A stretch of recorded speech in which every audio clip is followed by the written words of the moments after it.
In this video, we're going to demonstrate how to change the language on Vinted. Whether you've just signed up or want to switch to a different language, I'll guide you step by step through the process so you can browse, buy, and sell with ease. Before we dive in, if you find this video helpful, please consider leaving a comment, subscribing to the channel, and giving us a like. It really helps us bring more guides like this to you.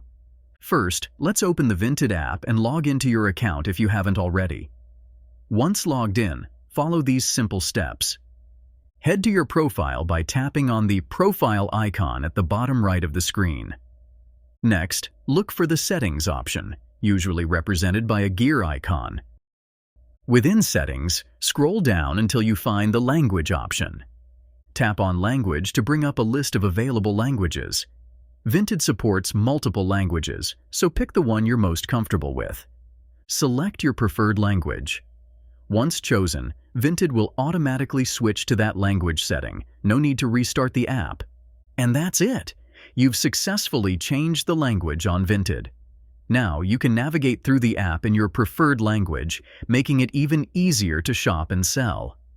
To quickly recap, today we showed you how to access settings and switch your language on Vinted in just a few easy steps. If this tutorial helped you, remember to like, subscribe, and drop a comment below. I'd love to hear which language you prefer to use on Vinted. And stay tuned for more exciting tutorials and tips coming your way.